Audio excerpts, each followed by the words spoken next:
무브라와 물 사건이라는 말씀 제목으로 말씀 들으실 때 많은 은혜 받으시기 바랍니다. 할렐루야. 네, 우리 한번 옆에 지체들과 인사할까요? 네, 주님의 이름으로 축복합니다.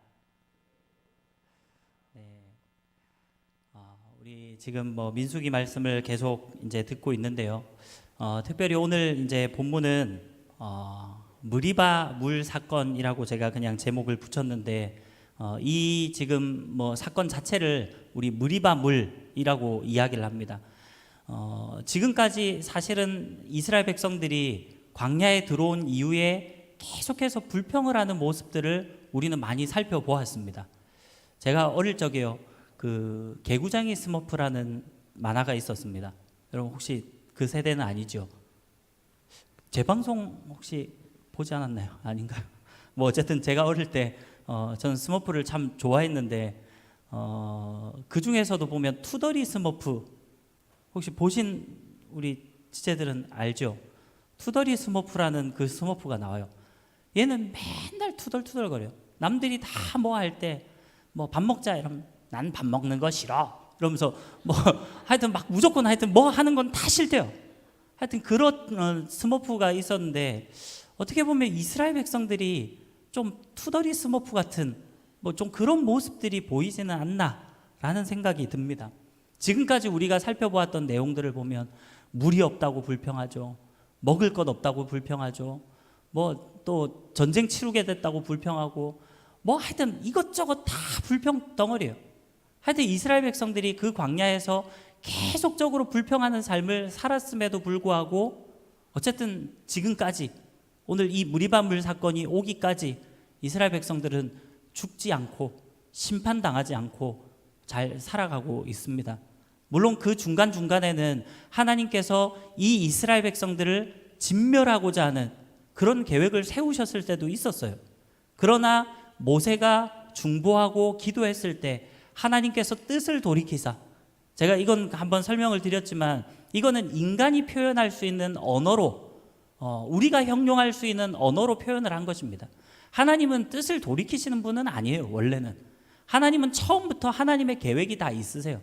다만 우리 인간의 관점으로 볼 때는 그것이 하나님이 뜻을 돌이키는 것처럼 보일 만큼, 그만큼 어쨌든 이 모세의 중보기도 그것이 큰 역할들을 했던 거죠. 자, 그런 가운데서 오늘 이 본문의 사건을 보면 또 그냥 뻔한 내용, 또 물 없다고 불평하고, 또 그래서 하나님 물 주고, 그냥 이것으로 끝나는 것처럼 보이는 그런 한 사건이 등장을 합니다. 근데 오늘 이 사건은 단순히 그냥 물이 없어서 불평하고 하나님이 물을 내주시고 그냥 물 먹고 잘 살았더라, 또 버텼더라, 그냥 이 정도로 끝나는 사건이 아니라 오늘 이 본문을 통해서 엄청나게 중요한 그러한 일들이 벌어지게 됩니다. 자, 일단 오늘 본문을 보면서 우리가 한번 살펴보겠습니다. 특별히 우리 20장 1절 말씀에 보면 드디어 이제 아론과 이 모세의 누나였던 미리암이 죽는 내용이 나옵니다. 그 전에 12장에 가면 제가 오늘 잠깐 또 이야기도 하겠지만, 이 미리암은 어쨌든 여선지자라고도 이야기를 하고, 출애굽을 했을 당시에도 많은 여인들의 뭐라 그래야 될까요? 리더라고 그래야 될까요? 좀 그런 모습들도 보이고요. 그러면서 하나님을 찬양했던 그런 사람이 미리암이었습니다. 근데 그 누나였던 미리암이 이제 신광야, 거기서 이 가데스로 가는 이제 그 길목에서 드디어 죽음을 맞이하게 됩니다. 그래서 거기에서 장사를 지내고요. 자, 그러면서 이제 2절부터 오늘 본문의 내용이 나오는데, 2절에 보니까 회중이 물이 없으므로 모세와 아론에게로 모여드니라, 이렇게 이야기를 합니다. 자, 물이 없다. 당연하죠. 광야니까. 제가 누차 설명을 하지만 이 광야는 사막지대입니다. 사막지대는 물을 구하기가 쉽지 않아요. 우물 이런 것도 거의 물 근원을 얻을 수가 없습니다. 그래서 하나님께서 과거에도, 그 전에도, 과거까지는 아니지만 그 전에도 하나님께서 물이 없다고 불평할 때 이 마라의 쓴물, 물이 써서 먹지 못하는 그 물을 단물로 바꿔주는 그런 사건도 등장을 하죠. 자, 그런 가운데 오늘 3절에 보니까 백성이 모세와 다투어 말하여 이르되 우리 형제들이 여호와 앞에서 죽을 때 우리도 죽었더라면 좋을 뻔하였도다. 이렇게 이야기를 합니다. 자, 지금 대충 분위기가 어떤 분위기인지 아시겠습니까? 이스라엘 백성들이 지금 모세와 아론에게로 나와서 지도자인 이 모세에게 와서 한다는 이야기가 뭐라고 얘기를 해요? 그것도 그냥 이야기한 게 아니라 다투어 말한대요. 다투어 말하여 이르되 우리 형제들이 여호와 앞에서 죽을 때, 우리 형제들이 여호와 앞에서 죽을 때, 이것은 여호와 앞에서 죽었다. 말 표현이 좀 그렇지만 어쨌든 출애굽하기 이전에 애굽에서 뭐 죽었던 그런 뭐 민족들, 뭐 동료들도 있을 것이고요. 또 여러 가지 뭐 광야에서 출애굽을 하긴 했지만은 뭐 늙어서 죽은 사람들도 있을 것이고, 어쨌든 뭐 이미 죽은 민족 동료들을 이야기하는 거겠죠. 근데 지금 좀 엄살이 많이 섞여 있어요. 야, 차라리 우리 형제들이 죽을 때 우리도 죽었더라면 좋을 뻔했다, 이런 이야기예요. 우리 조금 죄송스러운 이야기지만 우리 조금 어르신들이 가끔씩 보면 아유 늙으면 죽어야지 뭐 하면서 뭐 이렇게 한 번씩 말씀하실 때 있잖아요. 어떻게 보면 이게 진짜 내가 죽고 싶다라는 이야기보다는 조금 이렇게 뭐라 그래야 될까요? 엄살을 이렇게 모세와 아론 앞에서 엄살을 부리는 것처럼 지금 막 하는 거예요. 어휴, 그때 내가 죽었어야지. 내가 지금까지 살아가지고 이 더러운 꼴을 보고, 이런 일종의 지금 그런 내용입니다. 여러분 대충 상황이 지금 이해가 가시죠? 자, 그런 가운데 4절에 보니까 너희가 어찌하여 여호와의 회중을 이 광야로 인도하여 우리와 우리 짐승이 다 여기서 죽게 하느냐. 마치 모세와 아론이 악의 근원인 것처럼, 야, 가만히 잘 살고 있는 우리를 왜 이곳까지 이끌어내서 우리가 여기서 우리 짐승들하고 다 굶어 죽고 목말라 죽고 이제 더 이상 살아갈 수 없는 그런 지경을 너희가 왜 만들었느냐. 모든 책임을 모세와 아론에게로 다 돌려버립니다. 자, 그러면서 5절에 보니까 너희가 어찌하여 우리를 애굽에서 나오게 하여 이 나쁜 곳으로 인도하였느냐. 이곳에는 파종할 곳이 없고 무화과도 없고 포도도 없고 석류도 없고 마실 물도 없도다.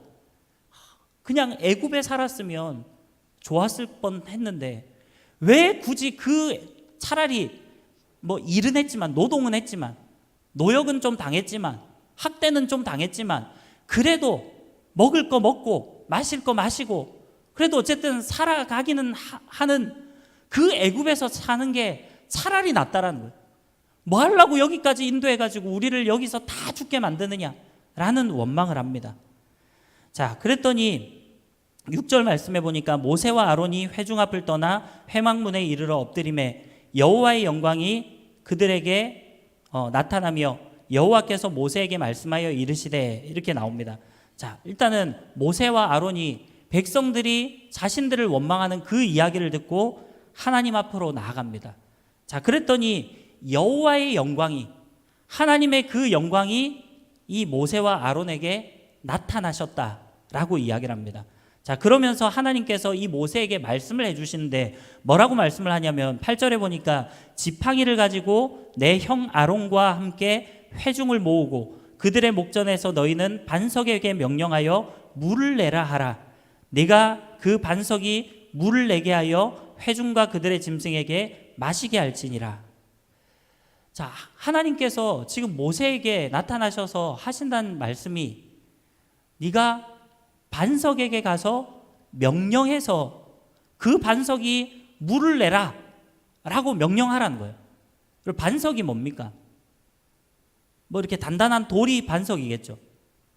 뭐 바위일 수도 있고, 어쨌든 뭐 이렇게 우리는 베드로의 이름, 헬라어로는 뭐 페트로스 하는데 이 페트로스라는 단어가 바위, 반석 이런 뜻입니다. 자, 어쨌든 그래서 하나님께서 예수님께서 베드로의 그 신앙 고백 그거를 들으시고 베드로 너는 이름이 반석이다. 넌 베드로라. 이렇게 이야기를 하면서 내가 내 교회를, 주님의 교회를 이 반석 위에 세우겠다. 이렇게 이야기를 해요. 근데 제가 이거는 한번 일전에 이야기를 한 적이 있는데 이 이야기 때문에 가톨릭에서는 이 베드로 위에 하나님의 교회를 지어야 되는구나. 이걸 문자 그대로 받아들여 가지고 그래서 베드로의 무덤터에다가 성 베드로 성당을 지은 거 아니겠습니까? 그런 말도 안 되는 짓을 하고요. 그래 놓고서는 베드로 자신은 모르는데 죽고 난 이후에 뭐 모를 텐데 어쨌든 베드로를 초대 교황으로 세워놓고 자기들끼리 그렇게 해요. 근데 그것은 그런 뜻이 아니라 베드로가 신앙 고백했던 그 신앙 고백 위에 주님의 교회를 세우겠다라는 이야기입니다. 우리가 함께 신앙 고백을 하죠. 뭐 사도신경을 할 때도 있고요. 꼭 사도신경이 아니더라도 우리가 주님은 나의 하나님이십니다. 이런 신앙 고백들을 합니다. 그런 신앙 고백 위에 우리가 같은 신앙을 고백할 때 우리가 교회로서 그렇게 하나님 앞에 나아가게 한다라는 거예요. 자, 어쨌든 이 반석이라는 이 돌 뭐 그런 데에다가 명령해 가지고 물을 내라 하라고 그렇게 지금 명령을 하고 있어요. 그러면서 짐승과 사람들이 그 반석에서 나오는 물을 마시게 하라 이렇게 이야기를 합니다. 자, 그랬더니 9절 말씀해 보니까 모세가 그 명령대로 여호와 앞에서 지팡이를 잡으니라. 자, 이 9절의 말씀만 보면 모세가 하나님께서 방금 8절에 말씀하신 그 명령을 잘 준행하는 것처럼 그렇게 보입니다. 지팡이를 딱 잡고 그 명령을 따르기 위해서 반석 앞으로 갑니다. 자, 그런데 이제 10절을 한번 보겠습니다. 모세와 아론이 회중을 그 반석 앞에 모으고 모세가 그들에게 이르되 반역한 너희여 들으라. 우리가 너희를 위하여 이 반석에서 물을 내랴 하고, 자, 이 어감을 어떻게 해야 될까요? 이 10절의 이 부분을 읽을 때 우리가 너희를 위하여 반석에서 물을 내랴? 이런 이 물음표를 좀 하셔야 돼요. 야, 우리가 물 줄까? 야, 그만 좀 징징대. 우리가 물 좀 줄까? 어이구, 이 인간들아. 지금 약간 이런 뉘앙스가 담겨 있는 거예요.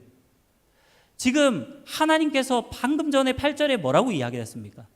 이 모세에게 지금 이야기한 것은 반석에게 물을 내라고 명령해라. 그러면 반석에서 물이 나올 것인데 그것으로 사람들과 짐승들을 먹이면 된다라는 이야기를 했어요. 하나님은 그 이상도 그 이하도 이야기 안 했습니다. 그냥 반석에게 명령해서 물을 내도록 하라라는 거였어요. 근데 모세가 뭐라고 얘기를 한다고요? 야, 우리가 이 반석에서 물을 줄까? 물을 내랴? 이런 어조로 지금 이야기를 하고 있습니다. 그러면서 11절에 보니까 모세가 그의 손을 들어 그의 지팡이로 반석을 2번 치니 물이 많이 솟아나오므로 회중과 그들의 짐승이 마시니라. 자, 어떻습니까? 어떤 차이가 있습니까? 8절에서 하나님이 명령하셨던 그 명령과 지금 10절에서 모세가 행했던 그 일들이 지금 어떤 차이가 있습니까? 그 차이가 보입니까? 하나님은 어떻게 하랬다고요? 그냥 반석에게 물을 내라 라고 명령을 하라고 그랬습니다. 말의 능력이 있어요. 제가 지난주 설교 시간에도 이스라엘 백성들이 그 12 정탐꾼이 정탐하고 왔을 때 10명의 정탐꾼이 불평했던 그 불평하는 원망하는 정탐 보고를 듣고 결국은 백성들이 통곡하고 밤새도록 통곡하고 하나님을 원망합니다. 결국 그 원망의 말을 하나님께서 듣고 나서 하나님께서 뭐라 그러신다고요? 그래, 알겠다. 너희의 말이 내 귀에 들린 대로 내가 행해주겠다. 결국은 그 사건 때문에 이스라엘 모든 백성들이 여호수아와 갈렙 단 2사람을 제외하고 출애굽을 경험했던 모든 1세대들이 광야에서 다 죽게 되는 결과가 찾아오는 거예요. 백성들이 원망하고 불평했기 때문에 그런 결과가 주어졌다라는 거예요. 자, 그러면 오늘 사건을 한번 봅시다. 하나님께서는 모세에게 반석에게 명령해서 물을 내어주라라고 그랬어요. 근데 지금 이 9절과 10절의 상황을 보면 마치 모세가 이 백성들에게 어떻게 보면 9절의 말씀은 이것이 하나님께서 하나님의 권능으로 물을 내는 것이 아니라 마치 모세와 아론이 물을 내어주는 것과 같은 그런 착각을 들게 할 만큼 이야기를 하는 겁니다. 결국은 우리가 여기서 물을 내줄까? 라는 이야기를 하는 거예요. 그리고 결국은 그것을 반석에게 명령하라고 그랬는데 지팡이로 그 반석을 2번 치는 일종의 액션을 취합니다. 지금 하나님이 시키지도 않은 짓을 모세가 액션을 취했다라는 거예요. 글쎄요, 왜 모세가 이런 액션을 취했는지는 모르겠습니다. 그러나 어쨌든 모세는 하나님께서 말씀하신 대로 그냥 명령해서, 말로써 명령해서 물을 내는 것이 아니라 그 가지고 있던 지팡이를 가지고 2번 반석을 내리칩니다. 아마도 추측하건대 이 모세가 지팡이로 2번 내리친 것은 그 백성들을 향한 원망과 분노의 마음을 담은 것이라고 생각을 해요. 자, 다시 말하면 지금 백성들이 원망하는 상황 가운데 모세는 또 역으로 백성들에게 원망하고 있다는 거예요. 백성들 앞에 모세도 똑같이 원망을 하고 있다는 거예요. 자, 그렇게 됐을 때 결국 어떻게 됩니까? 하나님께서는 일단 이 이스라엘 백성들을 인도해야 되기 때문에요, 물을 내주십니다. 모세가 하나님께서 명령하신 그 똑같은 방법대로 하지 않았음에도 불구하고 하나님은 하나님의 뜻대로 이스라엘 백성들에게 물을 내어주세요. 그런데 문제는 뭐라고 이야기를 합니까? 12절 말씀을 한번 다시 보겠습니다. 12절에 보니까 여호와께서 모세와 아론에게 이르시되 너희가 나를 믿지 아니하고 이스라엘 자손의 목전에서 내 거룩함을 나타내지 아니한 고로 너희는 이 회중을 내가 그들에게 준 땅으로 인도하여 드리지 못하리라 하시니라. 자, 여기서 좀 충격적인 이야기가 이제 나옵니다. 여러분, 모세가 누굽니까? 모세가 어떤 사람입니까? 지금까지 우리가 출애굽기부터 시작해가지고 이 모세라는 인물에 대해서 레위기를 거쳐 민수기까지 오는 동안에 이 모세에 대해서는 엄청나게 우리가 말씀을 들었어요. 모세는 이스라엘 백성들의 출애굽을 이끌었던 정말 위대한 지도자입니다. 심지어는 이스라엘 백성들이 원망하고 하나님을 원망하고 그렇게 저주 아래에서 심판받게 되는 그 상황 가운데서 이스라엘 백성들을 위해서 정말로 눈물로 기도했던 그 중보자, 그 사람이 바로 모세입니다. 심지어는 하나님께서 그런 제안도 해요. 야, 모세야, 내가 이 이스라엘 백성들, 이 아브라함의 후손, 결국은 야곱이지만 야곱의 이 후손들, 이 민족을 내가 싸그리 멸망시키고 모세라는 나라를 내가 너를 통해서 만들어줄게. 네가 한 나라의 시조가 되고 앞으로 모세라는 나라, 멋지지 않니? 이거 어때? 라고 하나님이 그런 제안까지도 하세요. 근데 뭐라고 이야기를 했습니까? 하나님의 그런 제안을 듣고도 하나님, 어떻게 하나님께서 자기 백성을, 자기 민족을 이렇게 애굽에서 이끌어내놓고서는 광야에서 죽도록 하십니까? 아니, 다른 민족들이 이 이야기를 들으면 정말 비웃음거리가 되지 않겠습니까? 아니, 그건 하나님의 이름이 더럽혀지는 거 아닙니까? 하나님, 그건 좀 아닌 것 같습니다. 하나님께서 용서해 주십시오. 그렇게 이스라엘 백성들을 위해서 중보하고 기도할 때 하나님께서 뜻을 돌이키사 내리려고 하셨던 그 재앙을 이스라엘 백성들에게 내리지 않았다라고 우리가 성경을 보았잖아요. 여러분, 이랬던 모세가 오늘 이 무리바 물 사건, 이 단 하나의, 어쩌면 실수라면 실수이고 이 단 한 번의 사건 때문에 결국은 하나님이 약속하신 그 가나안 땅으로 들어가지 못하는 그러한 엄청난 결과를 맞이하게 되었습니다. 자, 오늘 이 본문을 통해서 우리가 한번 살펴볼 것은, 첫째로는 먼저 오늘 이 말씀을 가만히 보면 이 모세가 무엇이 잘못됐는지를 우리가 잘 알 수 있습니다. 우리 12절 말씀을 다시 한번 읽어볼까요? 자, 12절 말씀 같이 한번 읽겠습니다. 시작. 여호와께서 모세와 아론에게 이르시되 너희가 나를 믿지 아니하고 이스라엘 자손의 목전에서 내 거룩함을 나타내지 아니한 고로 너희는 이 회중을 내가 그들에게 준 땅으로 인도하여 드리지 못하리라 하시니라. 아멘. 자, 지금 이 모세의 문제가 뭐였습니까? 첫 번째로 뭐를 얘기합니까? 너희가 나를 믿지 않았다 라고 그렇게 이야기를 해요. 자, 모세 입장에서 보면 좀 억울할 만도 합니다. 여러분 입장을 바꿔놓고 여러분이 한번 모세라고 생각을 해보세요. 지금 여러분이 모세의 입장이 된다라고 한번 생각을 해보십시오. 지금까지 내가 이 민족을 정말 구원하기 위한 하나님의 그 구원의 여정으로 이끌기 위해 애쓰고 수고하고 노력하고 갖은 고생을 다했던 여러분 그런 상황 가운데 하나님의 평가는 너희가 나를 믿지 않았다 이렇게 평가를 하는 거예요. 그럼 모세 입장에서는 좀 억울하지 않겠습니까? 아니 하나님 내가 하나님을 안 믿는다고요? 이런 이야기를 좀 할 만도 하잖아요. 그러나 어쨌든 하나님의 평가는 너희가 나를 믿지 않았다라고 이야기를 해요. 자, 어떤 것이 믿지 않은 것입니까? 결국은 모세가 하나님의 그 명령대로 준행하지 않았던 그것이 하나님을 믿지 않은 행위가 되었다는 거예요.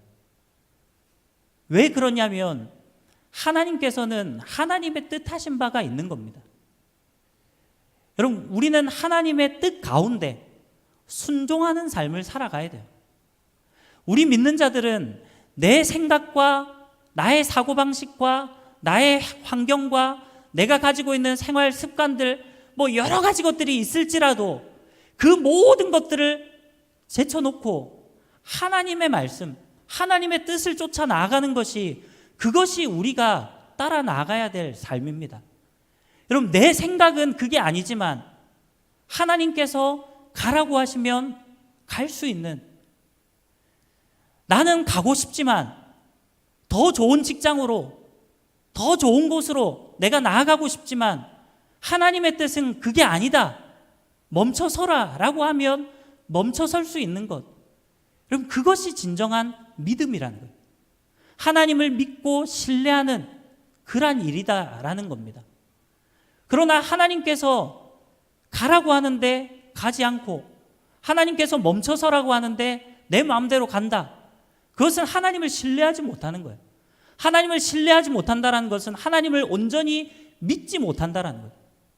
지금 하나님께서 모세에게 다른 거 이야기 안 했습니다. 그냥 백성들이 원망하고 불평하고 하는 거 하나님께서 이번만큼은 모르겠어요. 왜 그러셨는지 모르겠지만 이번만큼은 하나님의 뜻하신 바가 있었던 것 같아요. 어쩌면 사막에서 아유 그래 물이 없으면 살아가기 힘드니까 그래 불평하는 게 어쩌면 당연할 수도 있다. 이번만큼은 내가 뭐 이 백성들이 불평한다고 해서 좀 진멸하지 말고 심판하지 말고 물 한번 주자. 모르겠어요. 그건 그냥 뭐 제가 제 생각이고 하나님께서 뭐 그냥 그렇게 생각하셨을 수도 있고, 아니면 어쩌면 하나님께서 처음부터 이 모세와 아론을 시험하기 위한, 믿음의 테스트를 하기 위한 하나님의 방법이셨을 수도 있고요. 우리는 알 수 없지만 우리가 어떻게 하나님의 뜻을 알겠습니까? 피조물은 우리가 어떻게 조물주의 뜻을 알 수가 있겠습니까? 우리는 하나님의 뜻을 죽었다 깨나도 몰라요. IQ가 뭐 200이 된다 한들 우리가 하나님의 생각과 그것들을 알 수 있겠습니까? 우리 찬양 중에 보면 그의 생각 셀 수 없고 그의 자비 영원하며 뭐 이렇게 찬양하잖아요. 그의 생각 셀 수 없고, 그럼 하나님의 생각은 우리가 셀 수 없는, 우리의 뜻으로 파악할 수 없어요. 하나님께서 하시고자 하면 하는 겁니다. 때로는 우리에게 아무것도 알려주지 않으실지라도 하나님은 거룩하신 분이고 하나님은 전능하신 분이고 하나님은 창조주 하나님이세요. 하나님이 역사하시면, 하나님이 행하시면 하는 겁니다. 어쨌든 하나님의 뜻은 이 백성에게, 반석에게 명령해서 물을 내주라는 거였어요. 근데 모세는 하나님의 뜻대로, 하나님의 방법대로 하지 않았다는 거예요. 결국은 그 백성들이 원망하는 이야기를 듣고 아마 인간적인 그런 열받음이 있었겠죠. 뭐 요즘 속된 말로 표현하면 빡쳤겠죠. 백성들이 하도 그러니까 모세가 팍 빡쳐가지고 열이 받았겠죠. 그래서 하나님이 명령하지도 않은 액션을 취하게 되는 겁니다. 이것을 하나님이 보시고 모세, 아론, 너희가 나를 믿지 않았다라고 이야기를 하는 것이에요. 그리고 그 다음 한 가지는 뭡니까? 너희가 내 거룩함을 나타내지 않았다라는 거예요. 어쩌면 오늘 이 사건은 이 모세와 아론이 하나님의 거룩함, 그것을 훼손시키는, 하나님의 영광을 가로채고 하나님의 거룩함을 훼손시키는 그러한 사건이었습니다. 하나님께서 이스라엘 백성들에게 정말 거룩하신 하나님으로, 전능하신 하나님으로 물을 내주시고 이 백성들을 하나님의 방법대로 이끌어 가시기를 원하셨는데, 어쩌면 아까도 이야기했지만 우리가 너희에게 반석에게서 물을 내랴? 마치 모세와 아론이 그 물을 내어주는 것과 같은 착각을 일으킬 만큼 오늘 이상한 액션을 이 모세가 취하게 됩니다. 이것이 결국은 하나님께 있어서는 모세와 아론이 하나님의 거룩함을 나타내지 않은 것으로 그렇게 평가하고 있다라는 거예요. 사랑하는 우리 청년 여러분, 우리는 정말로 이 땅 가운데 살아가는 날 동안 하나님의 뜻을 쫓아 나아가야 되고요, 하나님의 영광을 나타내야 되고요, 하나님의 거룩하심을 나타내는 삶을 살아가야 합니다. 그럼 계속해서 우리 레위기 때 특히나 강조했던 것이 내가 거룩하니 너희도 거룩하라. 하나님이 우리에게 율법을 주신 이유가 뭡니까? 거룩하신 하나님의 그 모습을 닮아가기를 원한다라는 거예요. 물론 하나님도 아십니다. 우리가 그런 삶을 살아가지 못할 거라는 거 하나님도 알고 계세요. 그러나 그럴지라도 살아가기 위해서 애쓰고 수고하고 그렇게 나아가는 것, 그것을 하나님은 원하고 계신다고요. 그런데 우리는 우리의 마음대로 하나님의 영광과 하나님의 거룩, 이거는 전혀 관심 없고 그냥 내 유익과 내 만족과 내 성공을 위해서 하나님의 이름이 더럽혀지든지 말든지, 하나님이 어떻게 되든지 말든지, 그것은 아무 관계 없고 그저 내가 사람들에게 칭송받고 내가 뭔가 높아지고 내가 뭔가 잘되고 성공하면 그것으로 만족하는 삶을 살아가고 있지는 않습니까? 우리는 정말로 하나님의 거룩하심을 나타낼 수 있는, 하나님의 영광을 드러낼 수 있는 그러한 신실한 그리스도인의 삶을 살아가야 합니다. 사랑하는 우리 청년 여러분, 정말로 하나님의 뜻 가운데 나아감으로 늘 하나님의 거룩하심, 하나님의 영광을 나타낼 수 있는 저와 여러분들이 되시기를 간절히 바랍니다. 또 오늘 본문을 통해서 우리가 한 가지 더 생각해 볼 것은, 어쩌면 하나님은, 하나님의 평가 기준은 우리가 생각하는 것과는 좀 다를 수 있다라는 거예요. 그럼 대부분 지금 대학생들도 있고 또 대학을 졸업한 우리 청년들도 많을 텐데, 우리 대학에 보면 학점을 매기잖아요. 시험을 치고 이제 학점을 받는데 보통 평점을 4.5로 이렇게 계산하는 학교도 있고 4.0으로 계산하는 학교도 있지만 어쨌든 나름대로의 그런 학교마다 평점을 계산하는 다 방법이 있어요.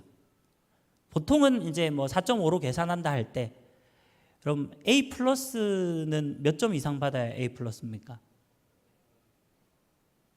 그렇죠. A 플러스 받아본 일이 별로 없어서 별 관심이 없는 것 같아요. 95점, 평점 95점 이상을 받으면 A 플러스죠. 그리고 90점 이상을 받으면 그냥 A 제로. A 마이너스는 우리나라는 그런 거 잘 안 하니까 대학마다 그냥 A 그다음 A, 그다음에 85점 이상은 B 뿔, 80점 이상은 B, 이런 식으로 가죠. 근데 우리 혹시 상대평가라는 거 여러분 하셨나요? 모르겠어요. 우리 학교만, 제가 나온 학교만 있습니까? 저는 전공 과목은 절대평가였고 교양 과목은 다 상대평가였습니다. 교양 과목은 각 과 학생들이 다 모이잖아요. 근데 어쨌든 상대평가로 제가 다니던 학교는 그렇게 했어요. 그래서 사실 저희는 손해가 이만저만이 아니었습니다. 제가 나온 학교가 이렇게 캠퍼스가 하나로 모여 있지 않고 캠퍼스가 좀 나눠져 있었어요. 근데 제가 속해 있던 그 캠퍼스에는 제가 이제 음악학과 출신인데, 원래 여기에 또 음악 전공하는 우리 지체들도 있겠지만 그 전체를 폄하하는 것도 아니고 저도 음악학과 출신으로서 폄하하는 건 아닙니다. 그러나 객관적으로 놓고 볼 때 음악학과 학생들은 솔직히 공부는 잘 못합니다. 인정할 건 인정하고, 네, 어쨌든 그래요. 근데 예대가 이렇게 또 미술도 있고 또 그렇네요. 아무튼 그래요. 공부 못하는 게 아니지만 그래도 전체적으로 볼 때는 예술대 학생들이 그렇게 이론적인 공부를 되게 막 잘하는 편은 아니잖아요. 또 이런 얘기하면 좀 그런가? 아니요, 공부 잘합니다. 네, 저 공부 잘했어요. 저 장학금도 받아봤습니다. 뭐 농담이고 어쨌든 여러분 대체적으로 그렇잖아요. 그리고 그 당시에 저희 같은 캠퍼스에 있던 학과들이 뭐였냐면 그 사회대학이라 그런가요? 뭐 이런 경제학과 뭐 이런 사회 쪽에 관련된 그런 학과들이 이렇게 단과대학이 있었고요. 그 다음에 제일 문제는 의대가 있었습니다. 그러니까 아무래도 모르겠어요. 뭐 의대가 꼭 뭐 다 공부 잘한다 이런 건 아니지만 그래도 일단 이렇게 볼 때 그냥 우리가 생각해 볼 때는 그래서 교양 과목을 저는 진짜 열심히 했거든요. 근데 열심히 했는데 제가 교양 과목으로 뭐 부끄러운 고백이지만 교양 과목에서 제가 A 이상 받은 게 딱 한 과목밖에 없습니다. 나머지는 잘 받아봐야 다 B뿔이에요. 그러니까 이게 아마 이 상대평가로 계산을 하다 보니까 조금 어쩔 수 없는 것 같아요. 그 항상 딱 보면 저희는 저희 학교는 그게 있었거든요. 교양 과목 딱 들어가면 한 뭐 거의 작아도 교양 과목은 한 100명 이상 다 듣잖아요. 앞줄에는 거의 의대생들이 많고요. 중간쯤에는 이렇게 사회대생들이 많고 뒤에는 다 예대 학생들이 이제 주로 포진해가지고 뭐 그래요. 그러다 보니까 이게 공부를 잘할래야 잘할 수가 없는가 봐요. 아무튼 이 상대평가가 뭡니까? 상대평가는 내가 몇 점을 받았느냐 이게 중요하지 않아요. 점수가 몇 점이냐 이게 중요한 게 아니라 남들보다 내가 잘했느냐 못했느냐 이거를 따지는 거예요. 다시 말하면 제가 만약에 95점을 받았어요. 그러면 절대평가로 볼 때는 학점이 뭡니까? 아까 다 얘기했잖아요. A뿔이잖아요. 95점이면. 절대평가로 보면 95점이에요.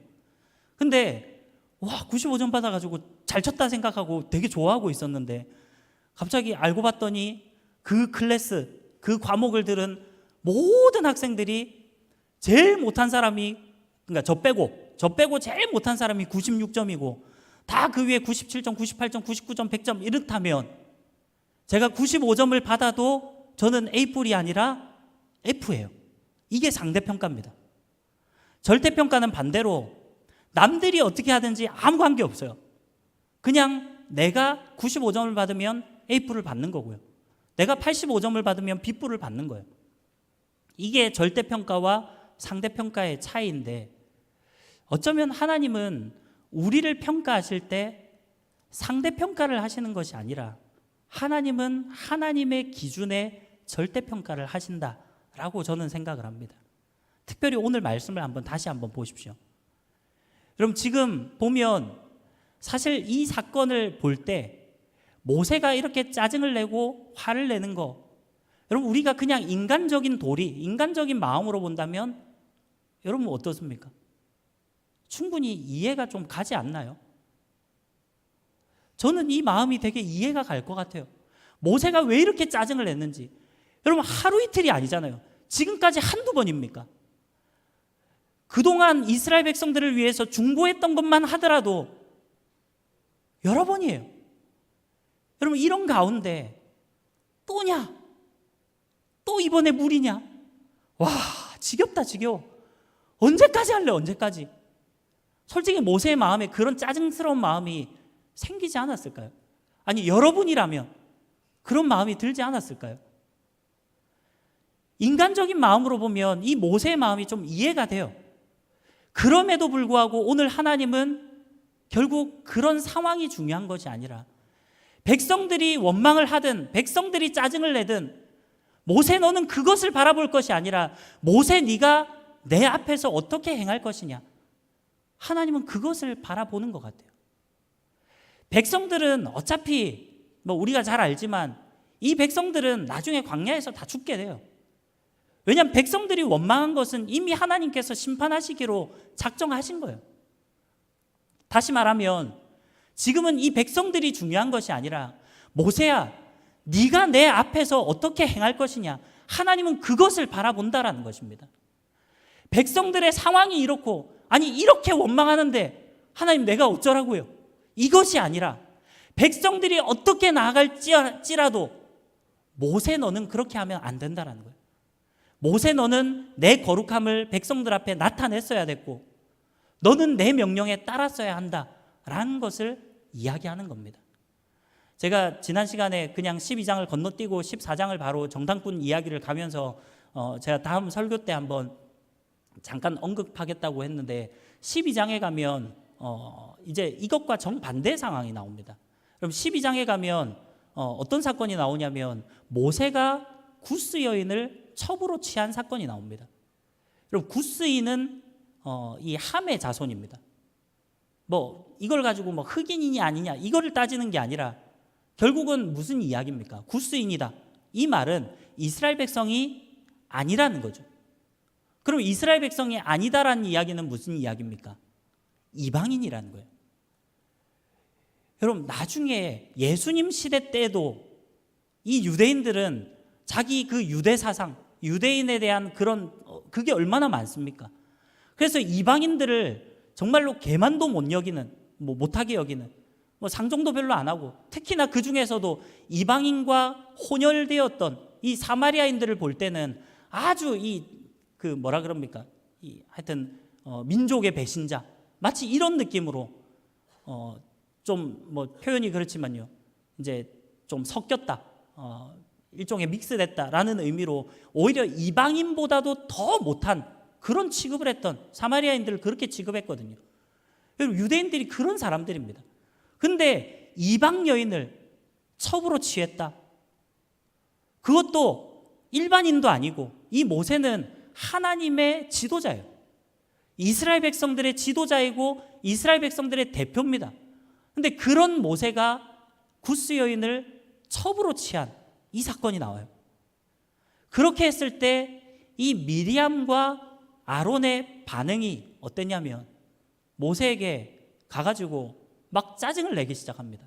야, 모세, 이 또 누나고 형이고 이러니까 더 그렇잖아요. 여러분들도 이렇게 첫째들은 이렇게 동생들이 있으면 좀 그래도 좀 어깨에 힘주고 다니지 않습니까? 네, 저는 뭐 막내라서 잘 모르겠지만 아무튼 동생이니까 더 조금 뭐 속된 말로 만만하게 봤을 수도 있죠. 그러니까 모세를 하나님의 지도자로서 하나님께서 세우신 지도자로서 그렇게 바라본 것이 아니라 그냥 그 사건에 대해서 야, 언제까지 하나님께서 모세 너랑만 말씀하신 줄 아냐? 야, 너 뭔데 도대체? 하나님이 너랑만 말씀하시는 거 아니야? 라면서 이 모세에게 막 원망을 퍼부어요. 그럼 근데 그 12장의 사건의 결론이 어떻게 됩니까? 하나님께서 결국은 그 모세를 벌하시는 게 아니라 미리암과 아론을 징계하세요. 심지어 미리암은 나병이 듭니다. 나병은 공동체에서 이 뭐 레위기나 우리 출애굽기 뒤에 봤던 그 율법의 조항들에 보면 나병 환자는 그 공동체에서 떨어져 나가야 돼요. 그 공동체에 있을 수가 없습니다. 그 나병이 완전히 치료가 되었다라는 것을 제사장에게 확인받고 그렇게 하지 않는 이상은 공동체에서 완전히 떨어져 나가는 거예요. 그래서 이 당시에 나병 환자는 거의 뭐라 그래야 될까요? 이 공동체에서 끊어지는, 여러분 격리된다라는 이런 과정들을 겪을 때 얼마나 이게 이 외로움과 내 가족들, 만약에 가정에서 내가 뭐 부모님이 한 번씩 뭐 호적 팥버린다 뭐 이렇게 하는데 그건 말만 그런 거지 진짜로 만약에 호적을 팥버렸다라고 한번 가정을 해보십시오. 여러분 얼마나 외롭고 쓸쓸하고 힘들고 그렇겠습니까? 그 나병이 드는 그런 처참한 결과를 이 미리암이 맞이하게 돼요. 결국은 뭐를 이야기하는 겁니까? 민수기 12장의 사건을 보면 분명히 누가 보더라도 그냥 인간적인 마음으로 볼 때는 모세가 잘못한 것 같아요. 아니 지도자라는 사람이 무슨 이방 여인을 첩으로 취해? 그냥 아니 첩을 취한다는 자체도 지도자로서 합당하지 않은데 그것도 하필이면 유대 여인도 아니고 이방 여인을 누구나 손가락질하고 비난할 수 있을 것 같아요. 그런데 하나님은 그것을 보시는 게 아니라 미리암과 아로나, 모세가 어떻게 하든지 그것 둘째 떠나서 네가 내 앞에 어떻게 행하겠느냐, 하나님은 그것을 보신다라는 거예요. 사랑하는 우리 청년 여러분, 하나님은 우리가 하나님 앞에 어떻게 행하는지 그것에 주목하고 그것에 관심이 있으시지, 다른 사람이 어떻게 하나님을 섬기고 다른 사람이 어떤 죄를 짓고 다른 사람이 어떻게 나아가고, 여러분 그것은 일단은 둘째 떠난 문제입니다. 물론 하나님은 우리를 교회로 부르셨어요. 공동체로 부르신 거예요. 교회는 나 혼자 교회가 아닙니다. 적어도 2 이상의 성도가 모일 때 교회예요. 우리를 교회로 불렀지만, 그러나 그것을 떠나서 우리가 연합하고 함께 동력하고 협력하고 나아가야 될 때도 물론 있죠. 그러나 그것을 떠나서 오늘 이 본문과 우리 민수기 12장의 본문을 서로 이렇게 좀 교차해서 보면요, 결국 한 가지 원리를 발견하는 것이, 우리가 다른 사람들이 어떤 죄를 지었느냐 그것이 중요한 게 아니라, 다른 사람들이 어떻게 하나님을 원망하느냐 이것을 하나님이 보시는 게 아니라, 바로 내가 오늘 이 자리에서 내가 하나님을 어떻게 섬길 것인가, 하나님은 그것을 바라보신다라는 거예요. 사랑하는 여러분, 정말로 여러분들이 하나님을 이 자리에서 온전히 섬기기를 하나님께서는 원하고 계십니다. 다른 사람들이 어떻게 잘 섬기느냐 그것의 문제가 아니라, 내가 하나님을 어떻게 섬길 것인가, 내가 하나님의 뜻을 어떻게 쫓아 나아갈 것인가, 다른 사람들이 다 죄짓고 다 범죄할지라도 나만큼이라도 거룩한 삶으로 하나님의 뜻 가운데 나아갈 것인가, 그것을 고민하고 나아갈 때 하나님은 그런 우리를 사용하시고 그런 우리를 하나님의 자녀로 불러주신다라는 것입니다.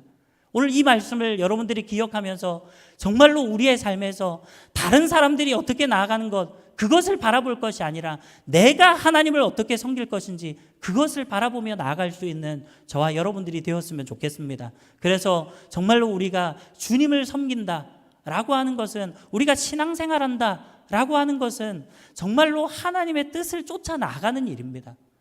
하나님께서 말씀하신 대로 그 말씀대로 한 걸음 한 걸음 나아가는 거예요. 그래서 제가 늘 말씀드리지만, 물론 큰 그림을 그리고 목표를 가지는 거 중요하죠. 그러나 여러분, 큰 목표도 중요하지만 오늘 하루 나에게 주어지는 삶을 여러분들 어떻게 살아갈까, 저는 이것을 좀 고민했으면 좋겠어요.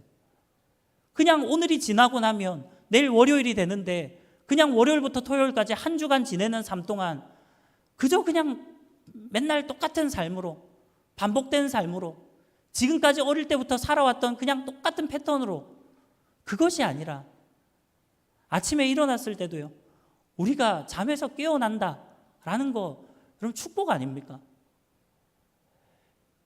우리가 잠에서 깨어난 것 너무나 당연한 것 같이 여기지만, 극소수이겠지만 여러분, 건강이 좋지 않은 누군가에게는 아침에 잠을 깨는 것조차도 정말 감사한 일이 될 수 있습니다. 그럼 오늘 하루 우리가 잠에서 깨어났다라는 이야기는 오늘 하루 나에게 생명이 주어졌다는 거고요. 그렇다면 하나님께서 나를 통해 오늘 하루 하나님이 일하시고자 하는 사명이 분명히 있으시다는 거예요. 오늘 하루 주어지는 삶을 내가 어떻게 하나님을 위해서 최선을 다해서 살아갈 것인가, 얼마나 하나님의 말씀을 붙들고 이 하루를 하나님의 뜻을 이뤄가면서 살아갈 것인가. 여러분, 만약에 매일매일 그런 삶을 살아갈 수만 있다면, 여러분 뭐 큰 그림 안 그려도 되지 않겠습니까? 큰 목표 안 그려도 오늘 하루 주어진 삶에만 충실하게 매일매일을 살아간다면, 결국은 우리는 평생의 삶을 하나님과 동행하는 삶을 살아가게 될 것입니다. 사랑하는 우리 청년 여러분, 정말로 매일매일의 삶에 하나님의 뜻에 순종하시고 하나님의 말씀 앞에 그렇게 나아갈 수 있는 여러분들의 삶이 되시기를 간절히 소망합니다. 이 시간에 우리 함께 기도하며 나아가도록 하겠습니다. 우리 기도하기 전에 찬양 부르며 나아가겠습니다. 우리 이 시간에 말씀하시면 우리 찬양 부르며 나아갈 텐데, 우리 가사를 생각하면서 오늘 또 말씀을 우리 기억하면서 정말 우리 주님께서 부르시면, 주님께서 가라시면 가고 멈춰서라면 멈춰설 수 있는 그러한 믿음을 나에게 주십시오. 그런 마음으로 우리 이 시간에 함께 고백하며 나가도록 하겠습니다.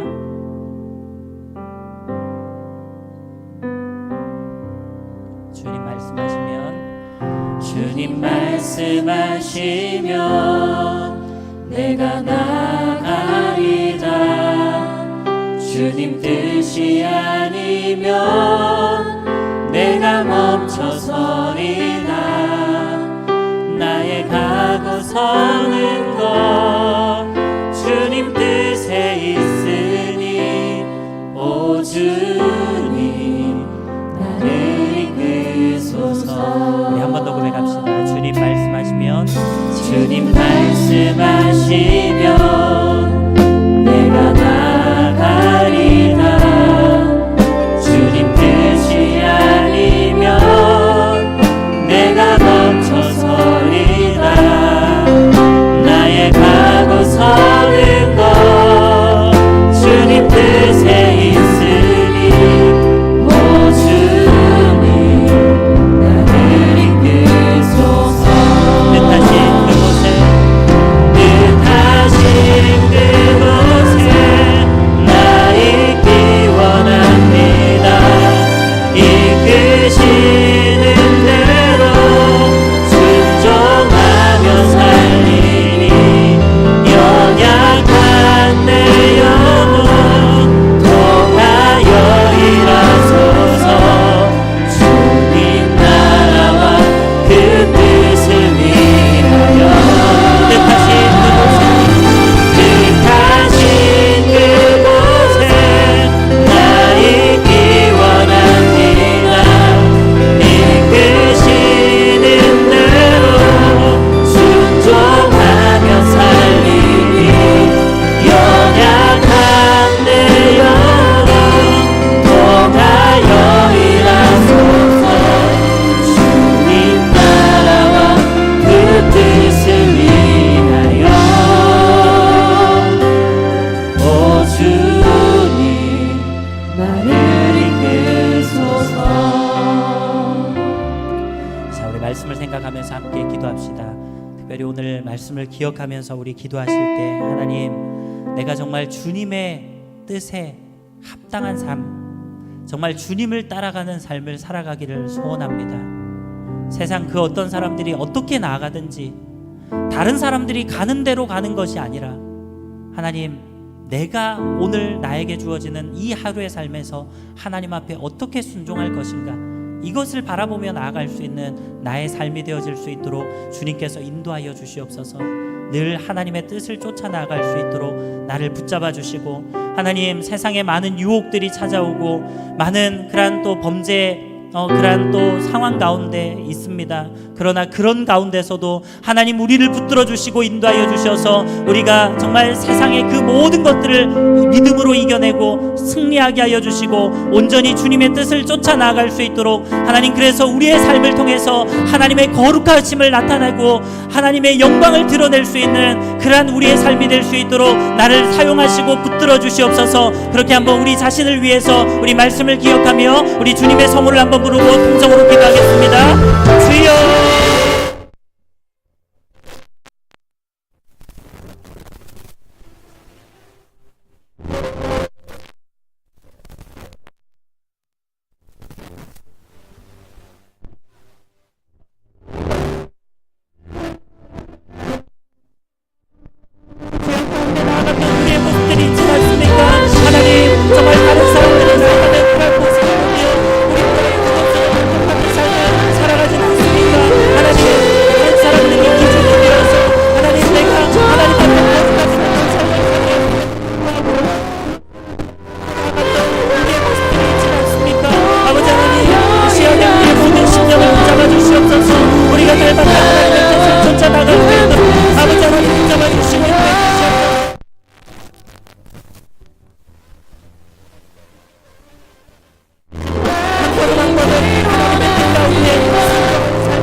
기도하며 나아갑시다. 이 시간에 특별히 우리 중보하며 기도했으면 좋겠습니다. 우리 밴드에서도 제가 공지를 했는데 특별히 우리 은지자매를 위해서 우리 다 함께 좀 중보하며 기도했으면 좋겠습니다. 여러분, 중보의 역사는 너무나도 큽니다. 우리가 그것을 성경을 통해서도 보아왔고 또 실제로 우리도 많이 경험하면서 살아갑니다.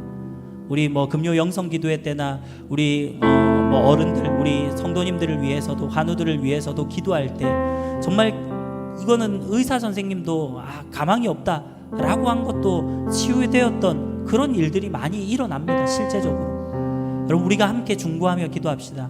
우리 은지자매, 아버지 하나님께서 은혜로 붙잡아 주시옵소서. 하나님, 그 삶을 주님께서 긍휼히 여겨주시고 불쌍히 여겨주시옵소서. 아버지 하나님, 하나님께서 이 땅 가운데 우리 은지자매를 보내신 하나님의 목적이 있을 것이고 하나님의 그 뜻이 있을 텐데, 하나님, 우리 은지자매 건강을 회복시켜 주시고 하나님께서 그 생명을 연장시켜 주시고 아버지 하나님의 은혜 가운데 붙들어 주셔서 우리 은지자매 회복함으로 인해서 하나님 앞에 더욱더 영광 돌리고 앞으로 남은 평생의 삶을 주님을 위해 살아갈 수 있도록 주님께서 우리 은지자매에게 은혜를 베풀어 달라고 그렇게 기도했으면 좋겠습니다. 앞으로 검사하는 모든 그런 과정들, 치료하는 모든 과정들 하나님께서 붙잡아 주시고 특별히 방사선 치료를 또 받아야 하는 또 그러한 가운데 있지만 아버지 하나님께서 또 그 모든 과정들 인도해 주셔서 우리 은지자매가 그 모든 것들 잘 견디고 잘 이겨낼 수 있도록 하나님께서 붙잡아 주시옵소서. 우리 은지자매 영육이 강건할 수 있도록 도와주시고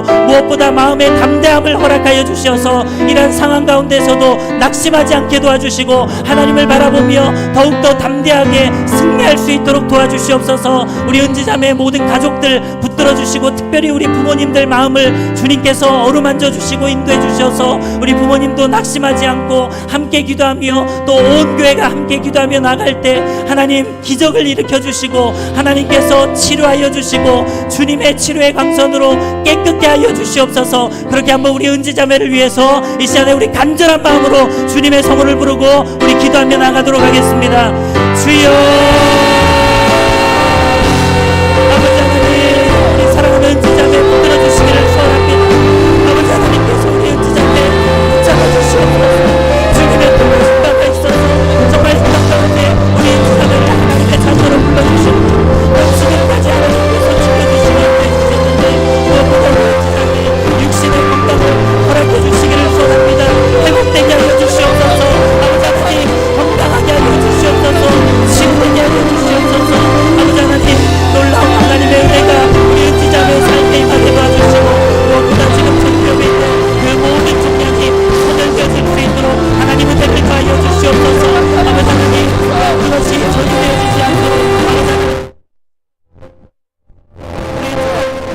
기적과도 같이 이 모든 것들이 깨끗이 나오게 하여 주시고 회복되게 하여 주시고 앞으로 남은 그런 생애를 정말 주님을 위해서 살아갈 수 있도록 인도하여 주시옵소서.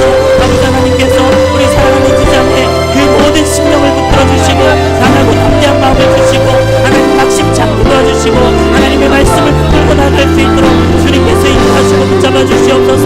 특별히 우리 모든 가족들 붙잡아 주시옵소서.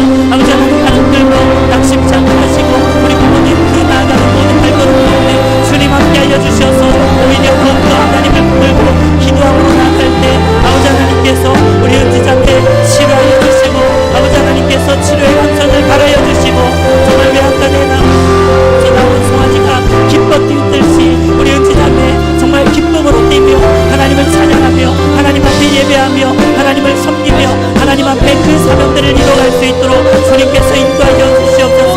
아버지 하나님, 불러주시고 인도해 주시옵소서. 주님의 은혜 하나님 충만히 주옵소서.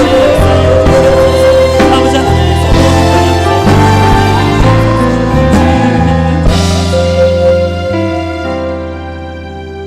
사랑과 은혜가 풍성하신 하나님, 오늘 이 시간 우리에게 귀한 주일을 허락해 주시고 또 우리가 주님 앞에 나와 주님의 이름을 찬양하며 말씀으로 주님 앞에 나아가게 하심을 감사합니다.